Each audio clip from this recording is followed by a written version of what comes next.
All right, so welcome back to the channel. My name is Kevin. I'm Tarsha. This is Conversations with the Crawleys. We have conversations about faith, family, relationships, and we do recaps, reviews, and commentaries on some of our favorite shows. This one is all about Morgan and Ben from Married at First Sight, season 15 in San Diego. So you know what to do. Share, Subscribe, like. and hit that notifications, and we'll see you in the comments. All right, so Ben is working out with his friend. Morgan is in the house FaceTiming her chosen older brother, Carl. She says it's been hard. She again brings up, not again, but she brings up the issue that they had on the honeymoon. Ben also talks with his friend about the issue on the honeymoon. She's telling her chosen older brother, which I just found it interesting, but I get what she's saying, right? I don't have now older sisters, but I had women in my life at a point that were my sisters, right? So she says that all of their conversation has been surfaced to this point. And she's like, his red flags about me, Morgan speaking, are all surface. In other words, do you make enough money? Are you actually a nurse, even though you are a nurse, but you miss one class? So, his friend, on the other hand, is like it's confusing because she'll say one thing and then there's another thing happening. So they're both, rather than, in my opinion, rather than talking to each other about their issues, they are finding that it's easier to talk to other people. Okay. And I think that that's going to not go well for them because this all started, this whole issue, in my opinion, started because they talked to somebody else. Ben went and talked to somebody else. And I hear what you're saying. They're not being completely honest when they're communicating to one another. And I think the brother indicates to him, like, you need to talk to him. Like, really have that deep conversation. Let's go ahead and get this out of the way. Yes. Because you need to move on and stop holding on to this. Yep. And I agree with the brother, sharing with her, like, you need to open up. Hey, take this great opportunity that if you found someone that you are interested in, that this could be blossom into something else. Yeah. So they are getting ready. Their party is a tequila party. Ben goes to the liquor store and he's like, yo, what's the cheapest bottle of tequila you got? I want the great value. I was like, did he go to Walmart? Like, he want the great value brand or Walmart? He's like, look, don't even give me bottom shelf. I need the stuff that's rolling around in the basement down there. That's what I want. I definitely don't want top shelf. I don't want the middle shelf. I only want bottom shelf. I want the stuff that just has tequila in like ransom note letters on it. And who knows, it could be tequila, vodka, rum, and everything else mixed in it. So they do have their tequila party. The friends are, so how was the honeymoon? Because now they're all meeting in the apartment together. Right. And he's like, yeah. And bro. Morgan's like, just say it. Because he deflected hard. He did deflect. And I think that's the problem. If they haven't really hashed it out, it's hard to say where you are in the problem, right? Yep. And I rather, because they haven't thought this far through, I rather him says, I feel like we still need to hash out this issue. It's not resolved. Yes. Yeah. So she retells the issues to the friends. He retells the issues to her friends. He says she does not see the effort because he's like, look, I'm trying to make things right. I'm trying to apologize. I'm trying to come correct, what have you. But she's not taking that in.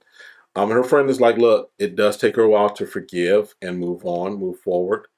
But then his friend asks her, are you just going to hold this over his head until he dies? Because he's like, if he comes in this room right now and we ask him, are you a nurse? Is he going to say yes? She's Absolutely. Like, yeah. So then why are you still holding this over him? Right. And I feel a lot of times when people feel like they've been betrayed, it's a way of control.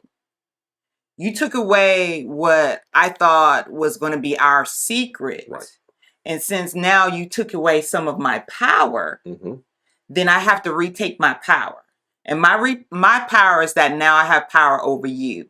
and my feelings towards you. And you're going to have to do whatever it takes to get my trust back. Right. And I think that's what she's getting out of this, because I think when we do stuff, we have to ask ourselves, what am I getting out of not forgiving him? Well, also the anger can be a satisfying emotion because it keeps you from having to deal with other issues and other emotions. That's good. So she can hold on to this anger that she has and then put all of the blame on him without realizing, okay, yes, I still have some things I need to work on. Why was I, even if it's just one class, why was I misleading in saying I completed my degree and I wasn't? I didn't. What's my embarrassment? What's causing me to feel embarrassed about it? So I'd rather spend my time being angry at you than deal with the fact that I feel embarrassed because I haven't taken a class. That's good.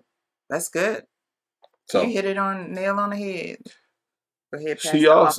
Listen, pass the offer plate. Be on the lookout. We got memberships coming too. So, but she says she's never worked through a deep hurt with someone before. There's that. And that's you're going to have to deal with that in life. No, I don't wish deep hurts on anyone, but they happen. They do. And you've got to learn. Part of being human, part of growing, part of being an adult, part of maturing is knowing how to get over the deep hurts and move beyond them. Because if you're stuck at the moment of a deep hurt, you will never grow. Go ahead, because I'm about to exhort right here in just a moment. Okay. Because then prophesy some stuff. Okay. So then I was saying, should she be in a relationship right now? No. I was like, it sounds like she needs to be in therapy. Yes. Because there's something is broken. Yes. Okay. Yeah. Because think about it.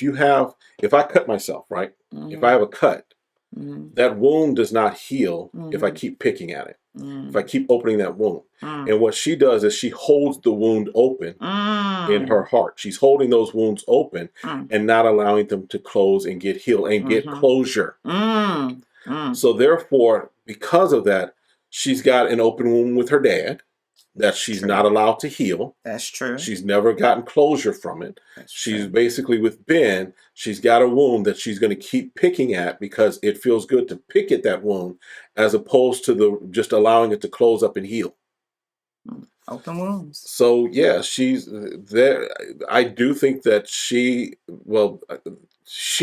as far as this relationship, does need some, I would recommend therapy or having a therapist, having somebody to talk to about those wounds, because there's wounds, in my opinion, that she's still dealing with that are not going to help her move forward with this new relationship. Not saying that Ben is perfect at all. No, I'm not saying that at all. But for her to have the self-awareness of why she can't break this wall. Yes. Because Pastor Kyle said very specific, this is your choice. Yep. You can move the wall. Yep. So why are you not moving the wall? She's unable to identify that. That's why it has not moved. So if you're unable to identify that, you need someone to help you identify. Yeah. Therapy doesn't tell you where you are, how do I want to put it? It doesn't say you're this. Right. Therapy reveals. It helps you uncover more about yourself. You self-discover in therapy. Yep. So anyone's scared of going to therapy, well, the therapist is going to say I'm this, or the therapist is going to label me. No. They're going to help you discover who you are. You're going to discover who you are. Now, psychologists, if you go to a psychologist, they're going to provide ways to help you to get your mind straight. So again, you can discover yourself and be on a level playing field if they have to allow for some medication to occur. Yeah. Now, we believe that God can do all things. We can do all things through Christ that strengthens us. But at the same time, spiritually, you need something sometimes medically. Yeah, for the actual body. If you're part of this channel, you've been around here any period of time, you know that we are pastors. We are not pastors that are like, just pray it away. No, there's prayer, and then there is going to God gave us doctors, or God gave wisdom so that we could have doctors, we could have psychologists, all of those things. Use them. Use them. Use every ability Because that you have. she makes the statement when she's talking with the other lady. She says that there is no intimacy for them because her walls are up. And then she says she has no idea how to bring the walls down.